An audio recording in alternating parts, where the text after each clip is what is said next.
Welcome to the Athletic FC podcast with me, Ayo Akinwolere. Marcus Rashford has been enjoying his football in Spain, scoring goals and also creating goals, as he did in the Champions League on Wednesday night. So, will Rashford be able to actually stay in Barcelona? All right, in with us today we have our Barcelona writer, Paul Ballus. We've also got Andy Mitten as well. All right, Paul, ahead of Wednesday night, you wrote a piece on The Athletic, actually, on how Barcelona want to keep Rashford. Just give us a sum up of how his time at Barcelona has been so far.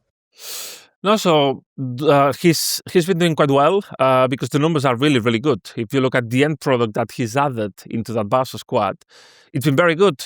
Comparing to last season, Barcelona had in there players such as Ansu Fati or Pau Victor as not the backup options, but yeah. And they weren't up to that Barca level, and Rashford has added a new dimension in that regard. He's got 20 goal contributions this season, which is quite the stat. And yeah, no, but people at Barca are really happy with what Rashford has added into the team. We have to remember that, of course, he comes off a great week. He scored in the weekend in San Sebastián against Real Sociedad, and in a game on Wednesday that Barca played against Sparta Prague, against Slavia Prague, sorry. He was possibly expected to start with Lamine Yamal being suspended, but he came off from the bench and he added another assist. He had another good impact into the team, and that's in a way, in a nutshell, that's the reason why Barca want to keep him, because when he plays, he adds things. He might not be the first option, he might not be a starter ahead of Rafinha, starter ahead of Lamine Yamal, but he's added a depth and an end product, as I was saying, that make him very appealing for Barca just to keep him beyond this summer. Okay, well, Andy, you're a Mancunian living in Barcelona, and Marcus Rashford seems to be enjoying his time there. He's been even talking about how he loves the paella in Barcelona. I mean, you know firsthand, how good is the paella in Barcelona? Well, as Paul would say, paella is not a Catalan dish traditionally. It's from Valencia, but it's still very popular in Catalonia, and it's also very tasty. Marcus Rashford lives just south of the airport in an area where lots of footballers live. Lionel Messi lived in that area, Ronaldinho, lots of the current Barcelona players live there. You're close to the airport, you're close to the network to get to the training ground quite quickly. You're by the Mediterranean, and for someone who's grown up in Wythenshawe, it's an extremely agreeable environment for him to be in. And Barcelona is very attractive to play in for many reasons. And I've spoke to many Manchester United players over the years who are like, "You're still in Barcelona?"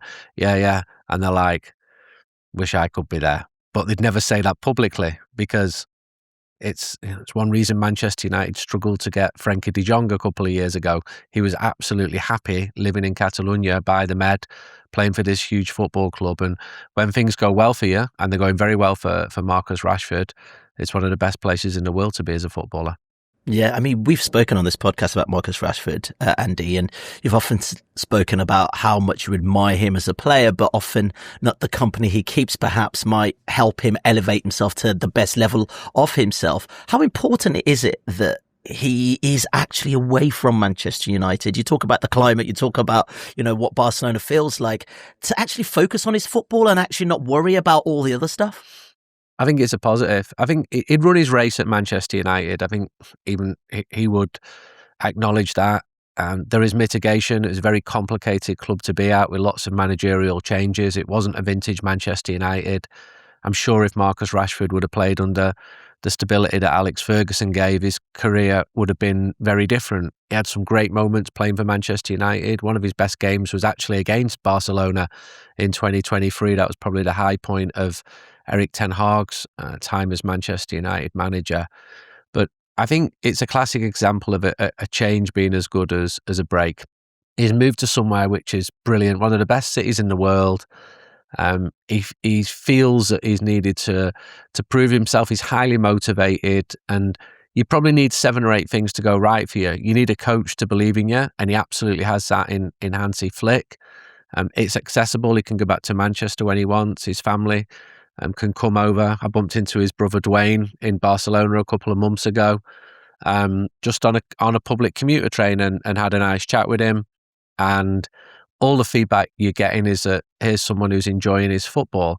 and highly motivated, because there were doubts about him when he was at Manchester United, and he's now playing in a better team, and he's functioning in a better team, and he's already won trophies which he'll have forever. He's playing for a team who are at the top of La Liga, and he's playing well. Before I did this podcast, I spoke to 3 or 4 people who watch Barcelona every single week, and some of them are very well known, and I just said, just give me a mark out of 10 as to how Marcus Rashford is doing this season at Barcelona.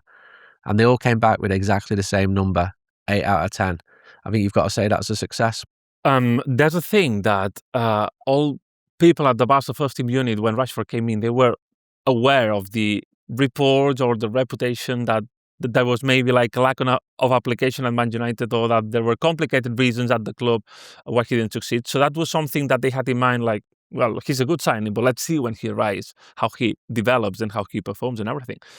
And there's been just no sign of bad application of Rashford in Barcelona. On the training ground, when you speak to people that is with him daily, they refer to him as a really good kid, as a bit shy, but really good kid, has embraced his role, he's being a part of the squad and just learning the ropes. And they have been really impressed with that. And that's a big factor for Flick and for Barca just to wanting him to stay, because he's a player that knows where he is. He wants to really play for that club, for that badge, and has understood what he can add into the squad and what he cannot.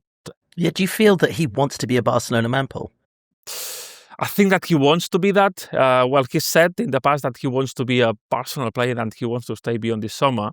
The other thing is how they do it, because all the sides have to reach an agreement here.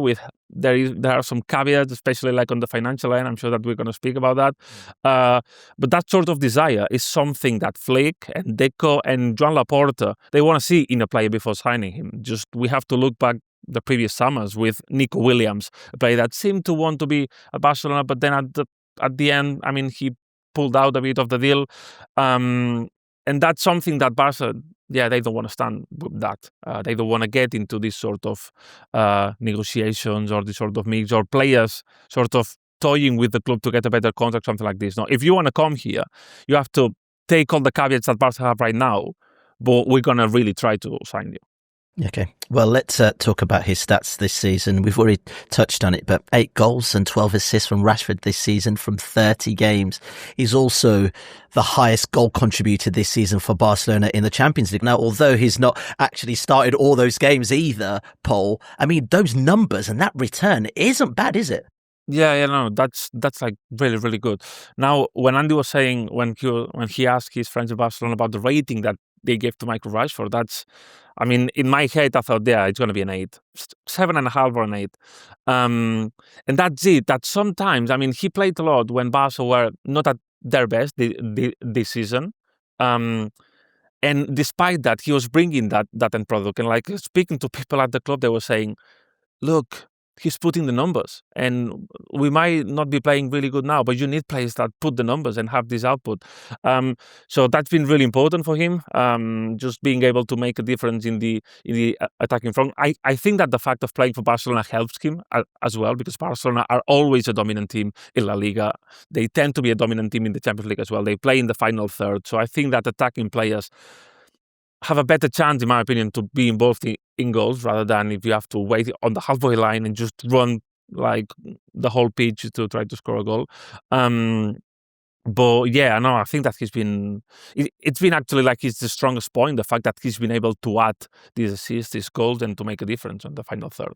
His numbers have been good. You know, he's the top Barcelona scorer in Europe, 4 goals, 4 assists. They're not spectacular numbers. This isn't the original Ronaldo playing at Barcelona, but then his position doesn't really allow for that. As Paul said, he's playing in a team where it suits him better. They're a dominant team. They're expected to score a lot of goals. He plays mainly on the left. That's where 9 of his assists have come from. There's odd times when he plays on the right or as a centre forward, always with the coach fully behind him. And there were times when that wasn't the case at Manchester United.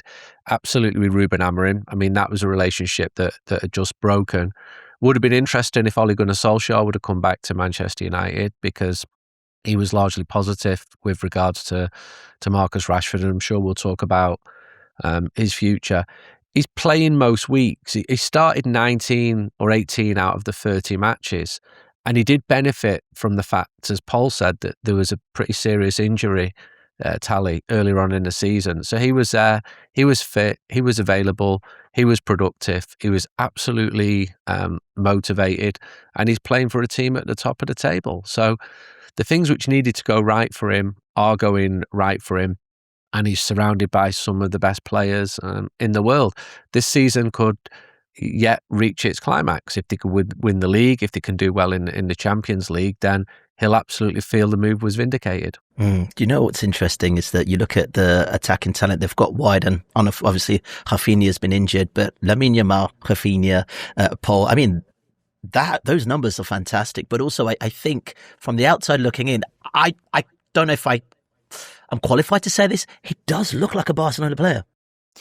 Yeah, he does look like, and for the way that Barcelona play, they need players up front, because Flick demands all the strikers like to be really active on the ball and off the ball, which in a way like means a lot of players getting tired and just giving your all on the pitch. So you basically, I mean, of course, when you think about Rafinha and Lamine Yamal, you might say, well, he's not really a striker. He might not be, but he will play a lot of games, because Barca need this amount of strikers if they want to keep up with the system that they play.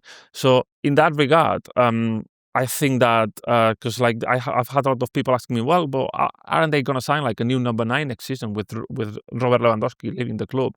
Yeah, they want to do that, but they still want to keep Rashford. So Rashford is included in that mix. It's a separate operation from a number 9. And yeah, basically they believe that he has the pedigree and the status to be a Barca player. Andy, considering what happened obviously at Manchester United with Ruben Amorim, and we feel like his tenure at Man United might be over. What have you made of him sort of being more of a team player? You know, in a recent piece, Hansi Flick spoke about how he was really impressed with Rashford, because basically he said he wasn't going to start a match, and Rashford was like, yes, boss, you know, whatever I need, whatever you need me to do, I'll do it, type of thing. You know, that humble nature to want to be part of a team as opposed to the star of the team. I think he's played it right. You know, he's not the best player at FC Barcelona. He needed to be humble. You can't come into a club like that and be big time. Not that I think that's his natural nature anyway. I think he is quite quiet. There's linguistic issues there, although there's been a shift towards English. You know, Hansi Flick would speak to his players in English. If you spoke to previous managers, it was necessary that you learn Spanish. Ideally, you learn Catalan as well. But international football is changing. So there are lads there who speak English. I'm not sure what his current level of Spanish or Catalan is, but he puts himself about. He's viewed positively. And, you know, friends of mine who are socios, who go to all the games, some have said, why did Manchester United sell him? They like him. They don't think he's got the best first touch in world football, but it's positive. It's 8 out of 10 all the time. And when you consider, while his wages are high, his fee it could be viewed as a bargain given the level of football that he's playing at. And this was someone who was rated as £100 million footballer by Manchester United 3 or 4 years ago. This was someone who was going to be part of Manchester United's future. He was a United fan. He's a Manchester lad. He's from a family of United fans. He's from Wythenshawe, which is a big Manchester United area. I'm sure some Manchester City fans might dispute that. But his career had become extremely bumpy. He'd lost his place in the England national side. Manchester United fans were getting on his back, and the move was just perfect for him. And he went to Aston Villa and he did well there. But if you're going to Barcelona, you can turn around and say, I've moved up a level in terms of the team that I'm playing for, and he's improved as a player. All the ingredients were there, and he's mixed them in, and he's made them work right. And his teammates would have been very harsh judges if he'd not fitted into that environment at the training ground. You've got to be humble and confident when you're a Barcelona player, and he is fitting in. Do you think the man management as well has been better for him in particular? We talk about Hansi Flick and the relationship he's spoken about with Rashford. And I've even seen the relationship Hansi Flick has with Rafinha, Paul. You know, they actually talk to each other directly to have a sort of like I wouldn't say an open door policy, but that kind of like, I've got your back, son. Just trust me. I'm here for you. Did you think that helps him, Paul? Yeah, no. I mean, there's a sense in the Barca dressing room of a bit of a family in there. There's also like the fact that there's a lot of young players, so the veteran players have to be role models. Then Rafinha, that you're mentioning, the relationship with Hansi Flick, has a bit of this role. But then with Rashford, there's an extra layer with this, which is from all the wingers that were linked to Barcelona last summer, Rashford was Flick's choice. There was Luis Diaz, Nico Williams, which were possibly preferred by Deco, and there were deals that Deco actively tried to close before Rashford. But when they were off the table, Flick said, have a look at Rashford, because I loved him when he was at Man United and when he broke out into the scene. Flick has admitted that he's followed him like the whole his career, and he wanted to give him a go. And basically that's been like a trend throughout the season. Flick has been trusting Rashford a lot. Of course, as Andy was saying, the sort of approach that he's had when he came into the dressing room has helped, but Flick has offered him his scan, and that's been key, of course. If you've got a manager behind you as a footballer, what more can you ask for? You want your teammates to be behind you. You want the fans to be behind you. You want a less bumpy ride with the media if possible. But the main man is the coach. And he absolutely believes in Marcus Rashford and has done consistently. And the critics were always waiting. They're always waiting to jump on him. You know, right from that Gamper match against Como, which Paul and I were at in August, Marcus missed a good chance. People were just ready to snipe at him. You know, this is a really criticised footballer, sometimes with good reason, sometimes unfairly. But when you're playing for a United or a Barcelona, you're going to be judged on a game-to-game basis. So it's to his credit that he's made the move work. The ingredients were all absolutely good for him. And this could be a great season for him. You know, Barcelona could win the league, could retain him. They could win the Champions League. They're not favourites. There's this big elephant in the room, which is the power of the Premier League, the money in the Premier League. And I think Barcelona and Real Madrid are fighting against that, and the money is going more towards England, but Barcelona can still pay top wages. I'm sure we'll talk more about the economics of Barcelona because they've been extremely complicated, and whether he stays at Barcelona or not, I think it will require compromise on all parts. You know, it was said to me, if Marcus wants his dream move to become permanent, then there's going to be a compromise needed, because on his current wage, he's one of the best paid footballers in the world. Do you mean by like literally dropping his wages? Is that what you're saying, Andy? I think he did that anyway. And I think that Barcelona, whose economic reality has been extremely well publicised, you know, by The Athletic and by many others, they will use their virtues. They'll know that the player wants to play for Barcelona. Barca have been cheeky plenty of times with players, because if you know a player really, really wants to play for you, then that gives you some manoeuvrability. But a contract was signed. There was the option to buy, and the transfer fee is not a big one, given that he's proving that he can play for your team in domestically and also in the Champions League as well. Okay, Paul, we'll talk finance in just a second because I know that's your favourite topic. But let's talk about the fans. Andy's spoken about how the socios are loving him, giving him sort of 8 out of 10.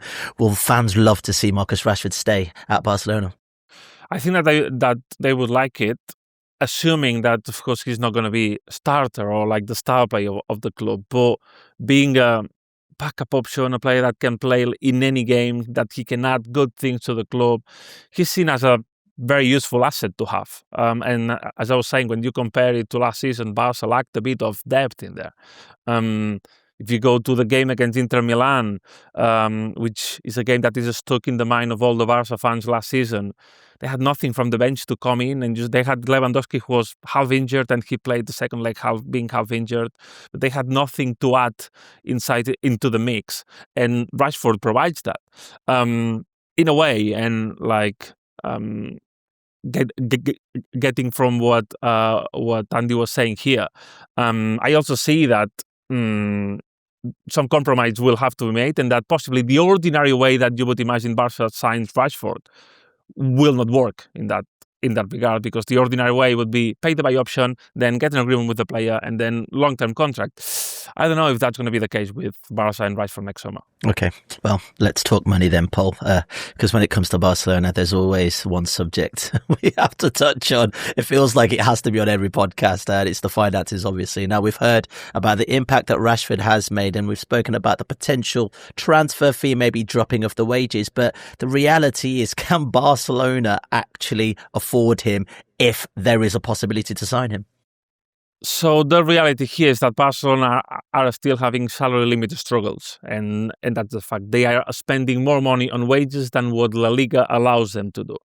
That has an impact on registering new players, and if you are about to sign, let's say, Rashford or any other player in the world, they cannot do it straight away. They need to offload wages before doing so. So if you bring in Rashford, who is expected to be a big amount of salary in there, that's not going to be an easy job. That's why the main way that I envisage potentially like a deal to happen, I wouldn't be surprised if Barcelona goes to Man United next season and says, look, we would like to have Marcus Rashford on a loan again. Because they would, in a way, spare the transfer fee. He's still going to have a big salary. They're going to have to work to fit it in. But yeah, like compromise on both sides on the transfer fee, which has an impact as well in the registration process, and then the big salary. I don't think if Barca are willing to make both things happen, like at the level that Marcus Rashford is right now. Yeah. Do you think Lewandowski leaving potentially next season, Paul, might open the door, though, for a deal like this? Because he's a very high earner. Yeah, but they need a number 9. They need a central striker, and that's a priority in their summer transfer next summer. And that's a piece that they really need. And Rashford, of course, is a good complement to all this front line. But yeah, there's a lot of issues that they need to tackle in the transfer window. Okay, but Barca have an option to make the loan permanent, Andy, £26 million for a player of this calibre. That seems relatively cheap, but maybe I'm looking through the lens of the Premier League in that respect. But actually, let's talk about the Premier League. Is there any way back at Manchester United? I don't think so.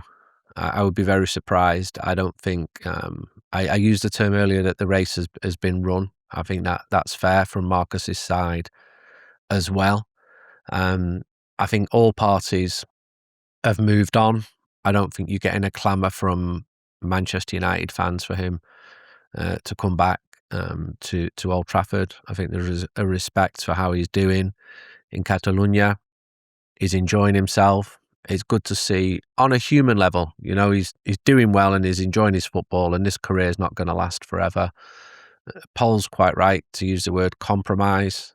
Manchester United are not in the game of giving players away for free. They need money. You know, there's clubs coming in asking to loan players this January, and they're like, we don't just give you footballers and you pay some of the wages. We need money ourselves. So in normal circumstances, Barcelona would have had the money. You know, Barcelona spent too much money on players. The money after what they received from Neymar, they splurged it, which led directly to the problems which they still suffer from this day. But Manchester United have also got financial issues. Money is tight for Manchester United. They need the money in the bank.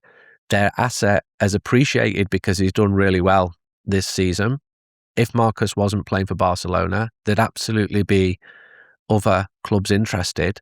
But if there's a sense that the player is really happy and he's got every reason to be for the reasons that we've explained, then there'll need to be some compromise. But then there's bonuses as well. If you're doing well in the Champions League, if you're winning, he's not going to go short of a few quid. But I don't think Manchester United will be an easy touch. I think Barcelona will try and push as hard as they can do.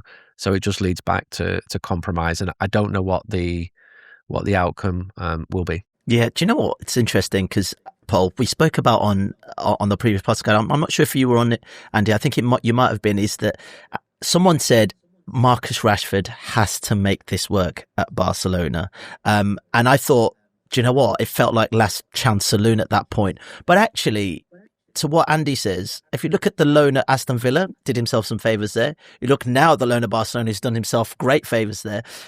If Barcelona isn't the team, surely he's created a great advert for himself right now to potentially play in some of Europe's biggest teams. Absolutely. I mean, I don't doubt that he will have plenty of candidates to go next summer if like Barcelona is not the option. The thing is that is he willing? Will he be willing to go there with the current contract that he has? Because there's still 2 more years on his United contract on wages that, as Andy was pointing out, make him one of the better paid athletes in Europe, practically. Is he be willing to go to a place that he doesn't dream, such as Barcelona, in lower wages, or in these wages, which team is going to be able to afford him?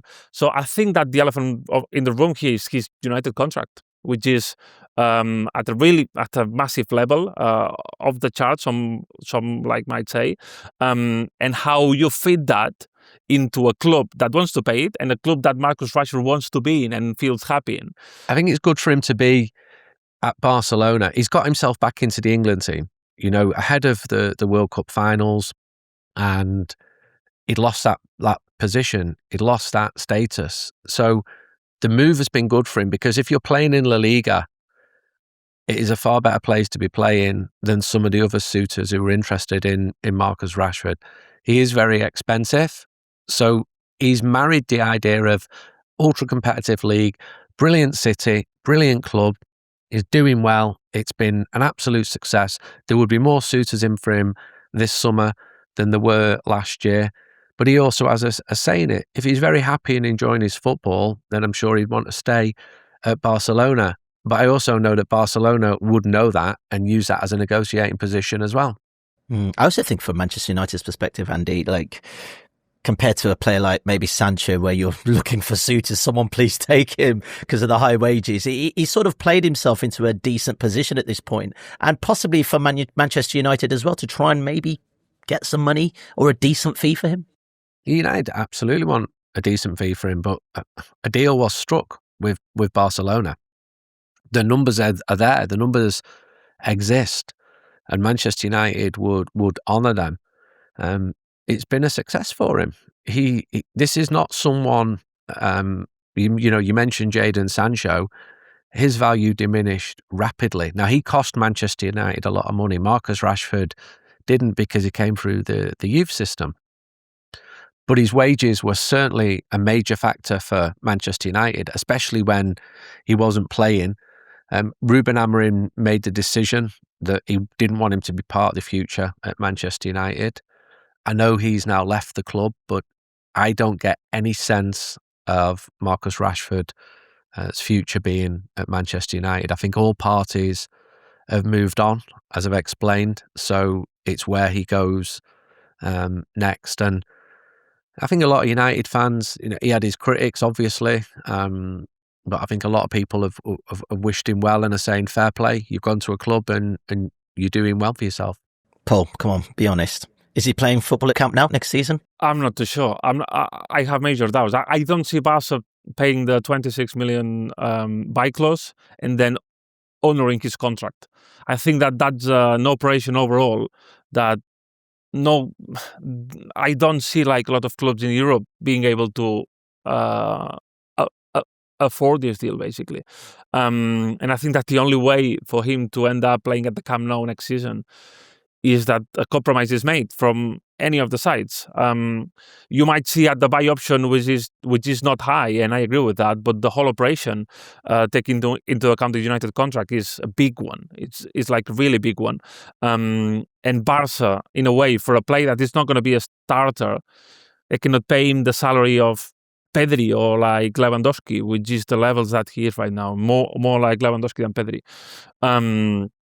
So, yeah, that's going to be the elephant in the room in summer. I think that the words and the noise that we're hearing from Barcelona being really clear in that they want to keep him next season is a part of that sort of action and role-playing, and like Barca showing that they really want him. But, okay, let's see what happens in summer.